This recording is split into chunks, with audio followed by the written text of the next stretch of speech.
নবম দশম শ্রেণীর ইজি বিজ্ঞান বই থেকে এই পর্বে আমরা তৃতীয় অধ্যায়ের বোর্ড প্রশ্নগুলো একটা অ্যানালাইসিস করব। আমরা এখানে দেখি কয়েকটা টাইপে আমরা ভাগ করেছি। টাইপ 1 জ্ঞানমূলক প্রশ্নগুলো, এই যে দেখো এই জ্ঞানমূলক প্রশ্নে আমরা যে প্রশ্নগুলো দিয়েছি টাইপ 1-এ সেগুলো এই বোর্ডগুলোতে এসেছে।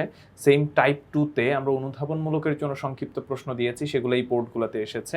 তারপর টাইপ 3 রক্তের কাজ, এখানে সৃজনশীলের জন্য, সেগুলো এই বোর্ডগুলোতে এসেছে।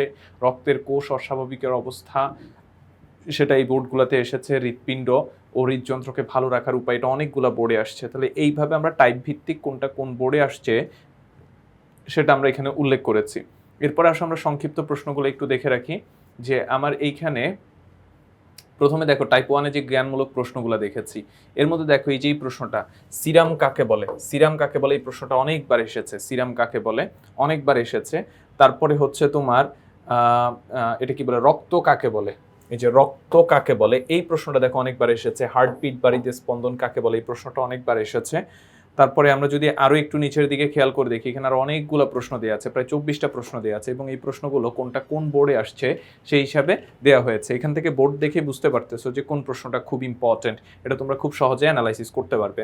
এরপর দেখো অনুধাবনমূলকের জন্য, অনুধাবনমূলক প্রশ্নের মধ্যে এখানে আমাদের অনেকগুলো প্রশ্ন দেওয়া আছে।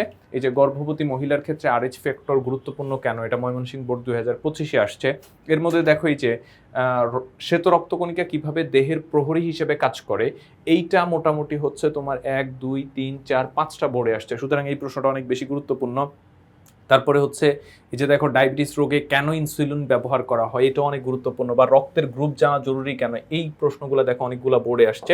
তাহলে এই প্রশ্নগুলো একটু গুরুত্ব সহকারে পড়তে হবে। এরপরে দেখো এখানে আরো কিছু প্রশ্ন দেয়া আছে। রক্তের কোলেস্টেরল পরিমাণ 250 মিলিগ্রাম পার ডেসিলিটার হলে কি হবে, তারপরে হচ্ছে RH ফ্যাক্টর কি ব্যাখ্যা করো। এর বাহিরে আরো বেশ কিছু প্রশ্ন আমাদের এখানে দেয়া আছে, প্রায় 35টার মতো প্রশ্ন দেয়া আছে, এবং প্রশ্নগুলো কোনটা কোন বোর্ডে আসছে সেটা উল্লেখ করে দেওয়া হয়েছে। টাইপ 3-তে রক্তের কাজ, এটা সৃজনশীলের ঘয়ের জন্য। দেখো আমরা প্রথম যে প্রশ্নটা দিয়েছি এইটা হচ্ছে রাজশাহী বোর্ড 2025-এ আসছে। তারপরে এই প্রশ্নটা হচ্ছে সিলেট বোর্ড 2025-এ আসছে। তারপরে দেখো এর মধ্যে থেকে আরো অনেকগুলো প্রশ্ন আমাদের এখানে দেয়া আছে। এই টাইপস থেকে অলমোস্ট তোমার সব মিলিয়ে আমি একটু দেখি কয়টা প্রশ্ন, যে 10টা, 11টা, 12টা, 13টা প্রশ্ন আছে। এই টপিকস থেকে 13টা প্রশ্ন আছে। তার মানে এই টপিকসটা অনেক বেশি গুরুত্বপূর্ণ, প্রায় বোর্ডে এই টপিকসটা থেকে হচ্ছে প্রশ্ন করা হয়ে থাকে। তাহলে এই টপিকসটা আমরা একটু গুরুত্ব সহকারে পড়ব। তারপরে দেখো টাইপস 4 এর ক্ষেত্রে রক্তকোষের অস্বাভাবিক অবস্থা, এখানে খেয়াল করে দেখো এখানে প্রশ্নের ধরনটা কি হবে বা কিভাবে প্রশ্ন করা হবে সেরকম টাইপসের কিছু প্রশ্ন দেয়া আছে। এখানে প্রশ্ন আছে হচ্ছে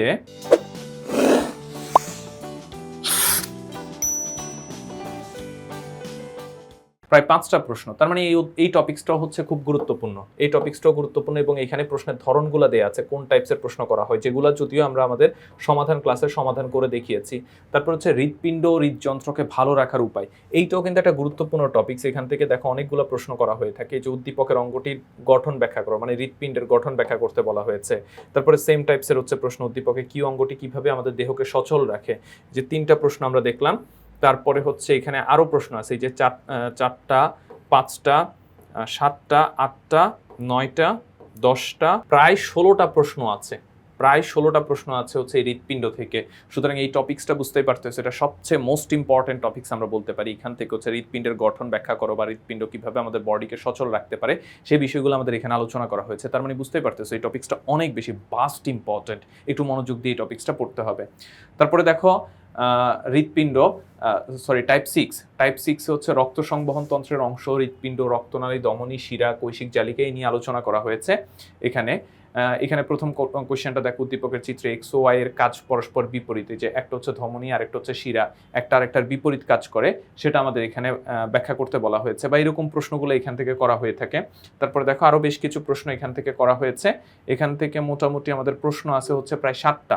তার মানে এই অধ্যায় থেকে হচ্ছে যে এই টপিকস থেকে হচ্ছে যে বেসিক্যালি অনেকগুলো প্রশ্ন করা হয়ে থাকে। তারপরে আসো টাইপ 7 উচ্চ রক্তচাপ, এইটা খুব একটা গুরুত্বপূর্ণ টপিকস না, এখান থেকে হচ্ছে যে বেশিরভাগ প্রশ্ন করা হয়ে থাকে না। তারপরে আমরা কিছু প্রশ্ন এখান থেকে দিয়েছি, যে 1, 2, 3, তারপরে হচ্ছে 3টা প্রশ্ন বেসিক্যালি ওইখান থেকে করা হয়ে থাকে।